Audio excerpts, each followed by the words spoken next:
Get ready to Bomba! Welcome back to Bomba Live, the show you've been waiting for on the top of Philadelphia here at the iconic Pyramid Club. I'm here with our fearless producer, Taylor Cordatis, and our friends here at XBX Productions, along with my co-host, La Reina Dominicana de TikTok, Dionely Reyes. What's going on, Dionely? Oh, I feel amazing. I love that you call me that, La Reina de TikTok. Well, I mean, La you Reina are. Dominicana de La TikTok. Reina Dominicana. I mean, you know, hey, Thank I mean, you, there's a you. lot of it's a proper moniker amongst many others. Subscribe to Bomba Live. Don't forget to subscribe to our YouTube channel. That's where you can see our full episodes as well as the audio podcast, which will be up when you're able to see this. Dionely, this is the first time you and I have done a show going into 2024. So just, just a new year. And we were just talking offline, just lots of exciting things in store for Dionely ETC in 2024. Absolutely. I'm so excited for this year. It already started off amazing. A lot of things have gone on that have gone viral. There's that pink Stanley Cup. I don't even understand. Because I know what the It's like- Stanley Cup It's like is, right, Taylor? We know $50 what or that something is. like that. It's like, you remember Tickle Me Elmo back in the day? Yes. That everybody was just lining up, and it was just like, it's just Oh, is that what that it's is? just a toy. It looks. Oh, okay. Very cool. No, the one is pink, the one that's Oh, gone okay. viral. Then that picture of Jada. Oh, and but I said then- como Fat Joe. Yeah, it's already been a fun They year. were saying que también se parecía como a... Because you had the shades on. Yeah. Di que a Pitbull.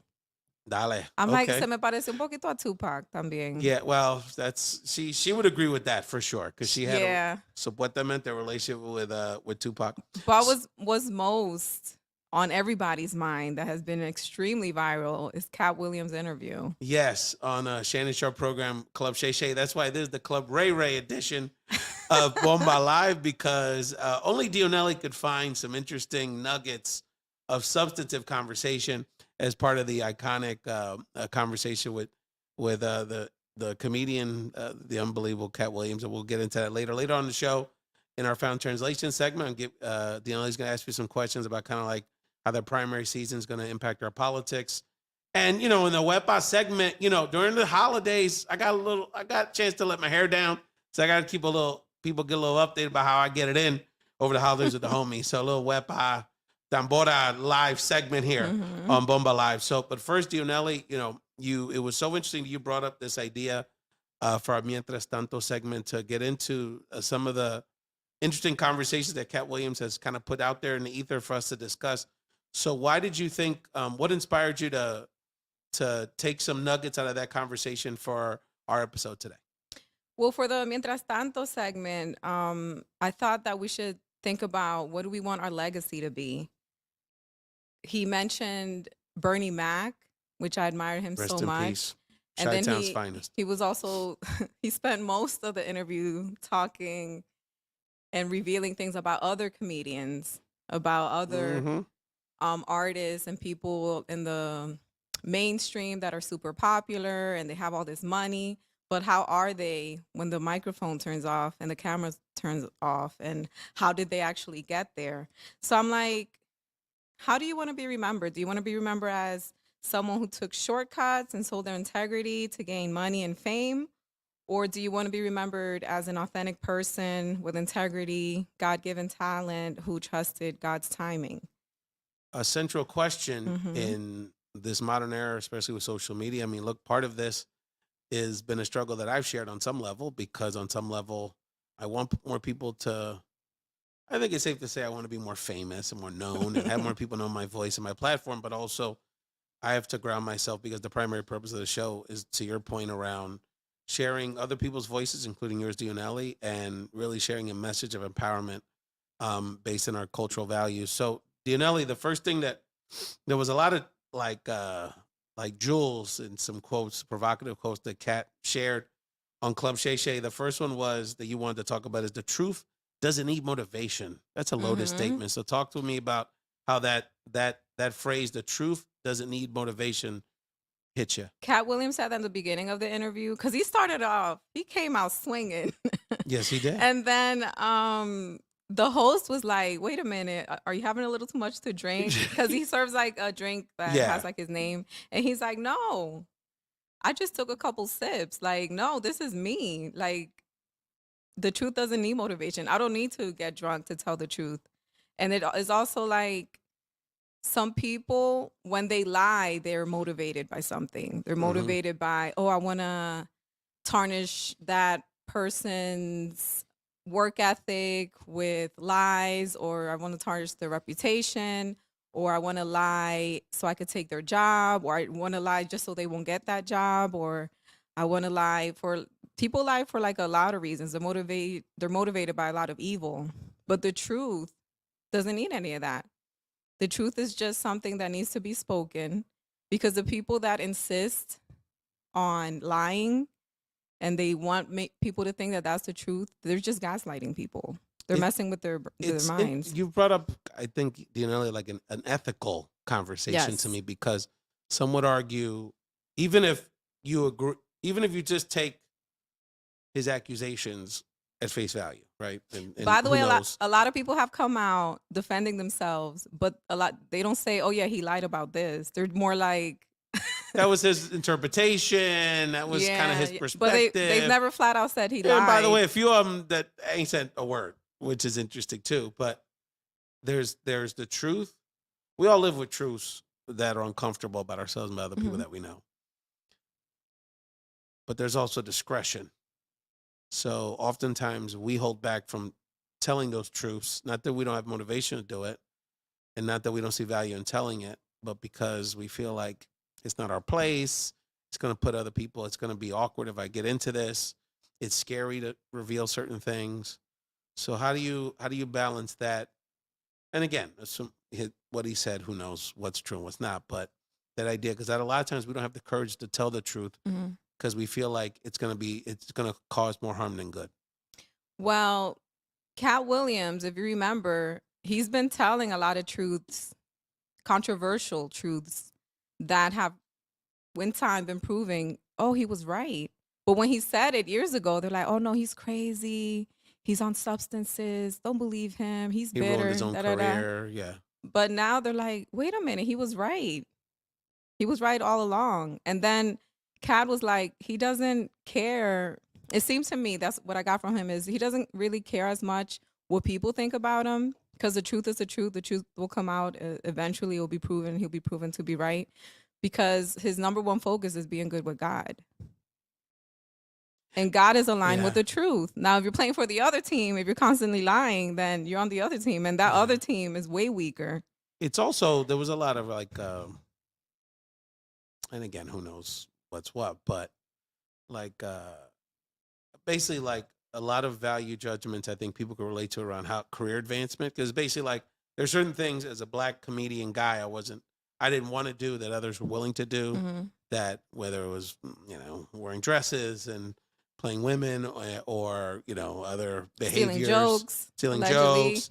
And so a lot of us on a different level, and obviously not as a visible level, make those decisions all the time, and just thinking about the politics, and we're going to talk about that later, but it's like, and I'll speak for myself, what's happening, how the administration has handled, funding Israel during this ongoing war really bothers me. And some of the immigration stuff that's being negotiated really bothers me. But at the same time, that's not changing how I ultimately feel about it. And I'm still in the game. So we all in our careers make value judgments, right? So it's interesting. Who knew that you were a Katt truther? Another Katt truth bond, Dionely. I've been offered, because me identifiqué con él. You heard the E? It almost came out like really strong. Yes. The cibao, you saw the... My cibaeño buddies, we were talking about this over the weekend. Y sale primía esa I. Sí, anyway, so because you know that I've been like on radio, TV, things like that. And then some people are like, why haven't you made it bigger? You have so much talent, you could do this and that. Well, I'm not going to sell my integrity. And it's like, there's a lot of people that they have a great image. They are a certain way when the camera's on, the microphone is on. But then I get to know them behind the scenes, and I'm just like, so this is how you made it up there. Like, I don't want to have to do all that to get to where I want to be. And I know that the path God has for me doesn't include that. So it's about staying true to yourself and working with people that are true to themselves as well. And they're not so focused on image. Some people are just all about image. They're so bad, or they feel that they can't actually be good and be honest, like be great being honest. So they just get really good at being fake. This is such an this is a conversation. This is an ethical dilemma, particularly for women. Dionely, on social media, I don't know if you remember, like a year ago, maybe not even. There was a younger African American woman that was like she was really attractive, and she was like she worked at Home Depot, and there was all this stuff on Home Depot like, wow, you could be on OnlyFans making millions, and you're like a I've heard hardworking that. woman. I've heard that. Working People at told Home me Depot, that too. and I actually I had this conversation. Shout out to Funky Bacalao down in South Florida, Evelise, because she's hey, she's hustling, she's doing real estate, she's doing comedy, she's doing videos, and she's like, yeah, I know I could make, I was like, yeah, you're my OnlyFans, you make all kind of money, but you got standards and you gotta, and she goes, yeah, I gotta, I have to balance, obviously, we have to provide for our families, but I have a daughter I have to show an example for, and children. So these are things that come up, not just with big celebrities. People have told me that too. Oh, wow, you should just, especially also now, because I'm talking about God. I don't know. I told you before we came on, I'm like, I can't stop talking about God. It's just like, and people are like, oh, you just stop talking about God. You'll make more money, or you'll be more successful if you just do OnlyFans. And I'm like, what is wrong with people?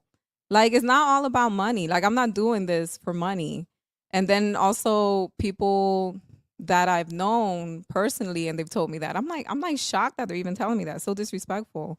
And I'm like, well, when you convince your mom and your sister to do OnlyFans, then maybe you could like talk to me about it. And then they get all offended, and I'm just like, no, it's not about money. You can't prioritize money, because money is the easiest thing to make in a like world that's full of evil. It's really easy to make money. But is that what it's about? Facts. My wife tells me that if you just like sold out and like was a Trump supporter, you'd be on Fox, you'd be a billionaire by now. I'm like, yeah, but then I wouldn't be able to sleep. Another Katt truth bomb, Dionely. Bernie Mac valued comedy.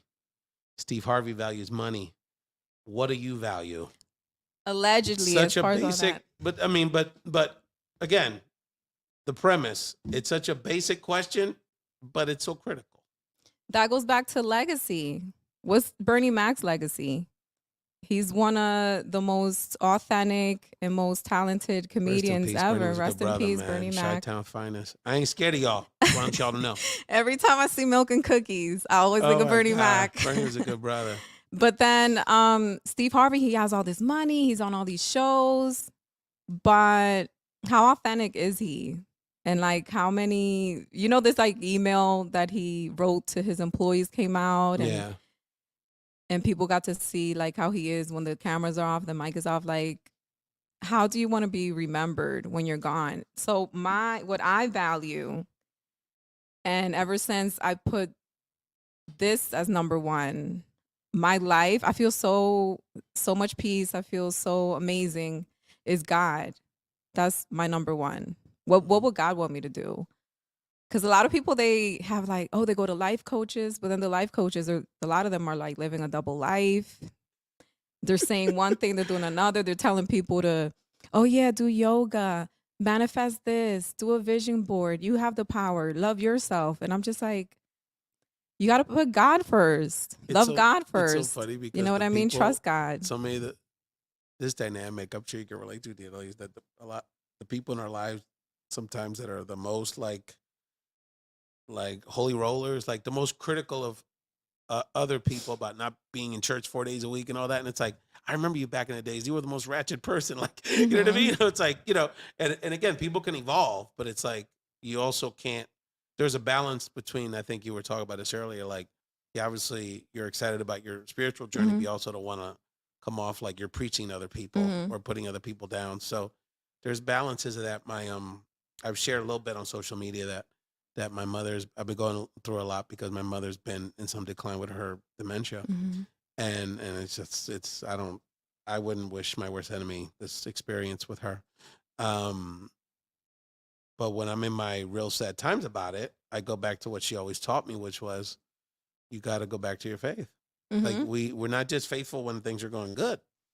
So you got to have faith that in this case, there's a reason for this moment, and that, so I have to honor her legacy by even, in this tough time, having faith and turning to God first. And reading the Bible. That's what a lot of people, praying, they want to praying, reading the Bible. However you express it, obviously, there's many different traditions, and, some of the best people I know are atheists, and they have their own value system, and we respect that too. The other piece you talk, moral compass somehow came up in the conversation, Dionely. So that's another one that, we were talking earlier about value judgments and lifestyles and careers. So, well, what's another thought about how you think about making these value judgments between, career and things that are fun or interesting versus what you feel you can live with yourself? So that comes back to what I've been talking about is, if you don't have Finish your thought.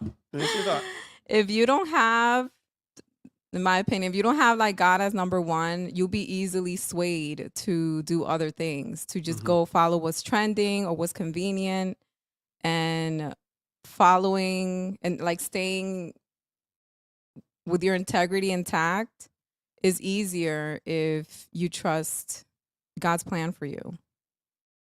So it's so interesting because I've said this oftentimes on the show that that if there's 2 or 3 things you get out of this whole experience, folks watching, and there's people that have been watching going for a decade now or listening to what I've been doing and what we've been doing, is that there's a whole world of followers, and on some level, that you have to make a decision in your life, whether it's in a spiritual context, a career context, a personal context, an ethical context, whatever it is.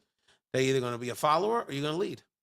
And when you lead, I believe that when you take leadership and ownership of the direction, not just go with the flow, that truth will come out, and it'll be your truth. It may not be what's popular. It may not be what's expected of you. But in my mind, that God's giving you what you need. You just got to listen. And I literally couldn't sleep 10 years ago, Dionely, because God kept telling me to do this. And I didn't take the step in my life that made me happier until I started. And it was the clunkiest thing. And I've said this many times on the show. The first 31 episodes of any podcasting I ever did are on SoundCloud. Does that even still exist, Taylor? Yes, it's somewhere, because I couldn't figure out technically how to get it up on iTunes because I just don't know the technical stuff. So, but I persevered, and there was a reason I did it. And 3 months later, I had been going to bed 3, 4 in the morning every day, trying to learn how to just do it, and microphones. And again, I'm not a techie. So your actual goals at the time was like something, you were focused on something else, but God kept telling you to start this? Well, God told me I had to do something different. And I just felt like I wanted to do it, and I felt there was a need for it. I still believe that. And it was July 3rd I know when it was. It was the night from July 3rd to July 4th of 2013. And it was literally like that night I went to bed going, I'm going to stop. This is ridiculous. I'm killing myself. I'm not getting any sleep. I was sick. And I remember looking at my phone at 3 a.m, and I'm going to say it again. Jim Lujan, this guy in LA who's a animator. He does cartoon movies with George Plimpton, and he's very well known in like the animator world. He sent me a 3-page email and said, hey Ray, me and my buddies, we're all like comic book nerd type guys, like animators and creative guys, do cartoons and stuff like that. And we just enjoy your show. We're not really that much into politics. We just like your spirit. We think you're a positive person. And he's become one of my best friends. And his group of friends are my friends. When I go to LA, I have my crew. And it just, even that relationship alone, it's been worth it just because of this positive spirit of Jim. But my point is that every time I've doubted it, God has hit me over the head about, but I have to listen. I have to listen. We wouldn't have been here if I didn't listen many years ago. We're going to get back to this conversation on Bomba Live and Club Ray here. But we want to give a shout out to our sponsor for today's episode, our friends at the Latin Podcast Awards. Dionely, you know this hunk of metal very well. This was our Latin Podcast Award for 2022 for Best Video Podcast. And I think before we had Taylor. So I think we're in prime position for 2024 to be a strong candidate for that. consideration. But in all seriously, Latin Podcast Award is really the Academy Awards for Latin podcasters. Dionely, I know in particular you're very passionate about making sure that we have content in this format as it relates to the Spanish language world. And so podcasting and el idioma from a Latino perspective is very important. Absolutely. It definitely is.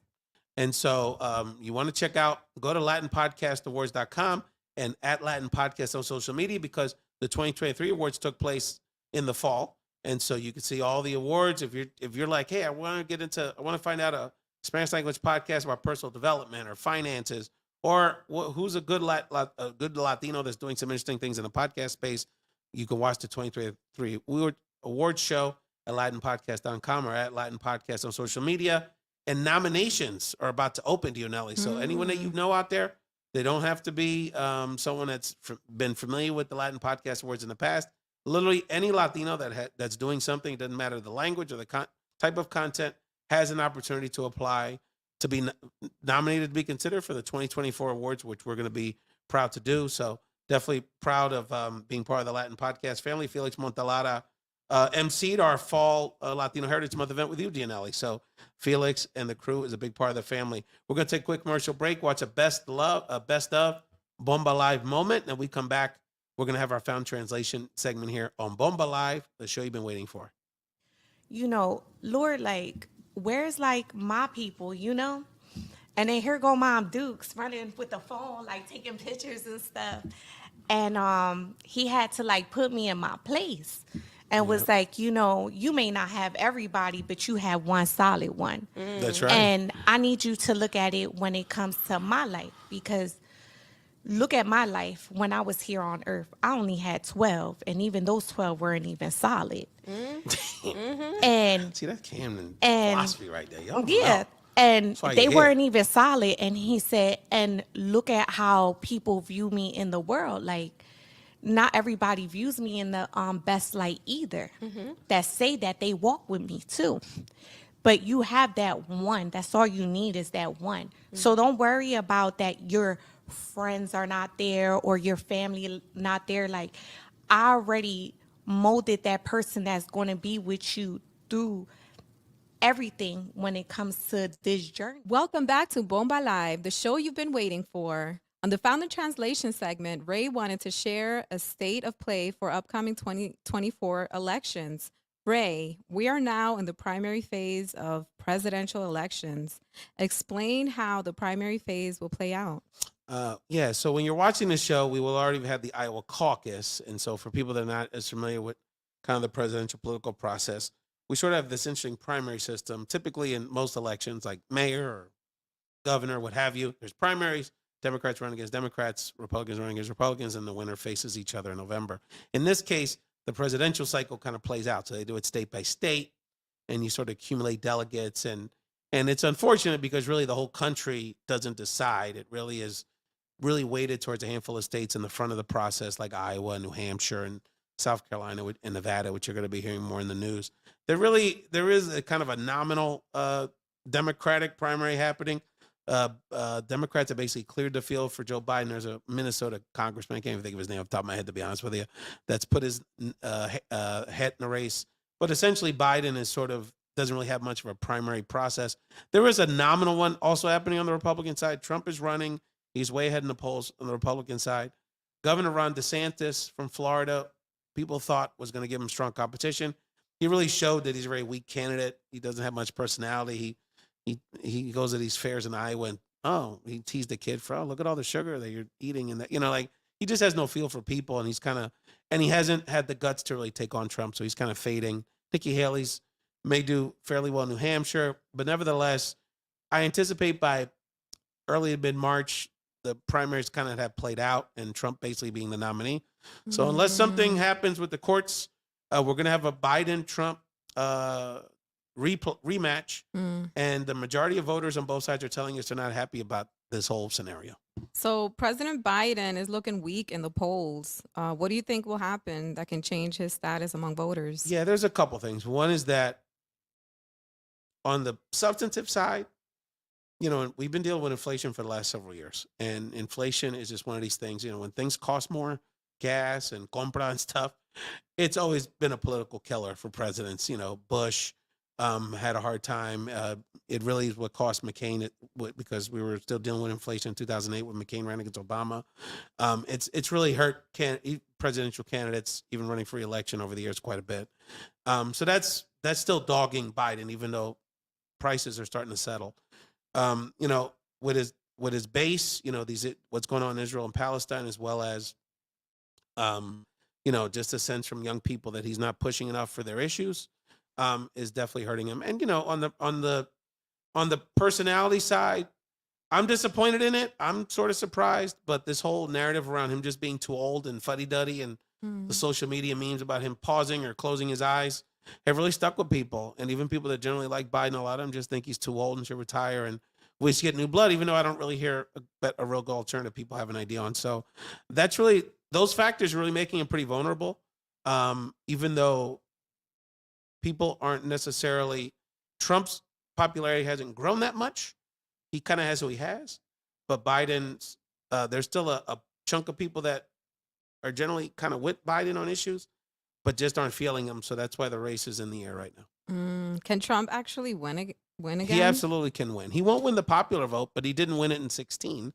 So he'll lose, you know, Biden would still beat him probably by 2 to 4 million votes, but because of the way the electoral college is, if Trump were able to flip, he won Michigan, Pennsylvania, and Wisconsin in 2016. Biden beat him in those 3 states, and he beat him in a few other states to make it a fairly easy victory, but those were all pretty close. So if he's able to flip just those 3 states, he'll be the president again. So it's very scary. What is another key to the 2024 presidential election we should keep an eye on? You know, it's so interesting because Dionely, a week in politics nowadays is how like 4 months used to be back in the days. Because of social media, our attention spans, you know, we have access to more information. You know, there's a lot of things that can change. Last year, everyone was worried about Ukraine. Now, people are more worried about the money going out to Ukraine. So I think we're going to see, first of all, inflation's kind of settling, and gas prices I saw it under $3 in Jersey this morning. So that might not be as much of a worry for people. Interest rates are going to go down, so people are going to feel more comfortable buying houses by the summer than they are right now. So the economic mood is going to change most likely, but who knows? The other thing is that Trump's trials are going to start. He's got, several criminal trials on the federal and state level that at least one of them will likely start in the spring. So, and the other thing is people haven't seen Trump. It's not like in 2016 or 2020 where he was on TV every day. He's not on Twitter like that. The mainstream media doesn't cover him like that. So unless you're watching Fox or kind of these real right-wing media outlets, which is already people that support him, you're not in front of mine. He's gotten, if you can believe it, for people that aren't watching him, watch when he gets out there and you see him more. He's pushing, basically his whole reason for running is to get back at his political enemies and to punish immigrants. That's really his whole basis. Is he's not offering anything about inflation. He's not offering vengeance and hatred is his selling point. Scarface. And like Scarface. And he's all, and from a physical perspective, you know, some people, you know, I mean, there's a reason used car salesmen make money because they know how to talk. And he's not who he even was. He's in his late 70s too. So he's coming off like kind of más loquito than even in his speeches. So I think when people see him more, they're going to be a little more apprehensive to support it than maybe they are right now. Interesting. All right, Dionely. On the Wepa segment, which actually on some level is going to be like a tambora segment today, because I have to give people, you know, a little update. You know, Dionely actually, during the holidays, I actually got to hang out a little bit with my homies. Much respect to my homie Elby, Danilo, or my 3 Dominican compadres. So, of course, 3 Dominicans, they want to go to Mama Juana's nightclub to hang out with me. So I did a little visit to Mama Juana's. It was interesting. It's in Plainfield, New Jersey. They have a lot of locations in New York Metro. So it was interesting because, so it was funny, Dionely. I get there at 5 o'clock and it's empty. At 5 p.m.? Yeah. Oh, yeah. So my buddy Danilo goes, bro, this is a Dominican spot. You know, we're going to till like 10:30. You know what I mean? So yep. you can relate to that, Dionely? Yes. That's cool. So the food was good. Very interesting ambiance. You know, they had a white full piano Really? Yes. Did they have hookah also? You know, it's funny you say that because I didn't see the hookah and I was a little surprised, but we didn't stay that late. So Oh, maybe the they bring hookah it comes out out later. later on at night. Yeah, but they had because I think it becomes a nightclub at night. yeah, oh yeah, no, it was definitely like as we were leaving Later around 10 on, like- o'clock, the younger bucks were coming in. Mhm. So it's funny. The Dominican nightclub scene definitely has this like interesting little quirks. It was pretty cool, but the hookah thing is like hanging in there tough. Because I remember that from like 2005, 2006 when it first started. I think it started later, or at least in the Philly area. Because when I Yeah. used to go out way back in the day, like around 2010 is when I started seeing hookah. When it was popping, right? 2011. That's when it started. It wasn't Yeah. even popping yet. Yeah, yeah. 'Cause And I- it's sticking around still. Yeah, yeah. The guy with the classic like black tight tee, that was good. There was a couple the homies there, and then the security force is unbelievable. It's like, I mean, this is like on lockdown. This place. I mean, you know, then you know it was happening. It was a good place. The food was good. They had my buddies ordered a puerquito, so like, and it was like literally like a whole loma, like a little pig. It's really cool. They had to take over for leftovers. It was really funny. But much respect to Mama Juana's. Did you ask for concon? I did not. I think the Dominican restaurants is the only place that you could go to, ask for concon, and then That's your pegao, right? you call it pegao in Puerto Yeah. Rico, and the next question they ask you is like, do you want like la crema de habichuela over it?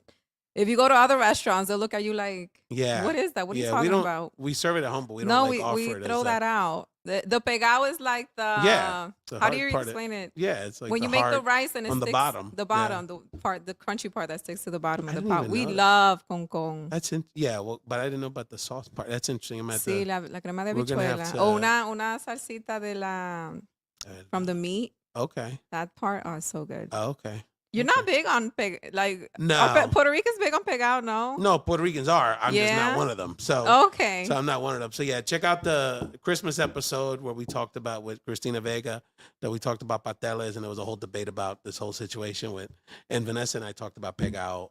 And I actually fairly recently learned that concon was what y'all called it. So yes. I'm like with. learning. It's like, I'm like learning here. So much respect. So, Dionely, you get the last word on this episode of Bomba Live, the Club Ray Ray edition. ay, señor. Let me see. Because Katt Williams kept bringing up his faith. So your number one motivator cannot be money. Because like I stated earlier, the easiest thing to do is make money. Because there's a lot of crooked ways to make money and stop other people from making money and all that. So for me, what has worked, and like you said, like being able to sleep at night is important. Like having a peaceful conscience is putting God first and trusting God to lead you. And then when someone, because it's gonna come up, the indecent proposals. I've had so many, and I'm just like, no. I lose respect for the people who tell me that. But to people who aren't trusting God's plan for them, they'll see that as temptation. Like, oh, that's tempting. That's not even tempting to me. I'm like, no, I'm not. No thanks. Look out on future episodes. Dionely, I think, is going to be dropping at some point here some health challenges for us, for all of us. So look out for that. Dionely's the fitness advocate here on in the Bomba Live family. If someone could recommend, because you Taylor had a couple good ones. Taylor recommended, he's like, instead of like focusing on that, oh, how many pounds I want to lose, how much, Yeah. no. Just train for like a half marathon or some kind of like challenge. If We got a lot of anyone could runners out recommend there. it in the comments. Yeah, we got a lot I'll of look runners out into- there. I'll yeah, look into I think that. there's some good ideas there. I definitely recommend. Obviously, we want people to subscribe and watch the show. We really have a great lineup of stuff. If you're watching this, we've already posted an incredible interview we had with Art by Sir, Shanique Rodriguez, and we got into a whole Philly Camden conversation. And Shanique, was editing some of that footage. Video It was last night. emotional, unexpectedly Oh, emotional and then episode. the cameo was a tearjerker. And Yes. Shanique has dropped some Camden philosophy that was incredible. So definitely keep an eye out for that. Charles DeLeon, who's a mental health expert, counselor, shared his incredible story. So definitely, just an eye-opening conversation. Edwin Desamore, who's the executive director of Lighthouse, a local community organization, a great friend of ours. I was in the conversation and I was mesmerized just because Edwin just has a way of kind of just sharing his personal story from being in prison for many years as a kid, basically, and some of the amazing things he has done. So definitely you got to check and subscribe, and all the great commentary from Dionely and Vanessa and Christina and the rest of and Zulay and the rest of the Bomba Live family. So please subscribe, continue to support Bomba Live, and like Dionely said, give us commentary. What guests do you want to see? What topics do you want us to talk about? What health challenges do you want us to join you in? Thank you very much, Dionely, again, La Reina Dominicana TikTok. Check out Dionely ETC, and have a wonderful day, family.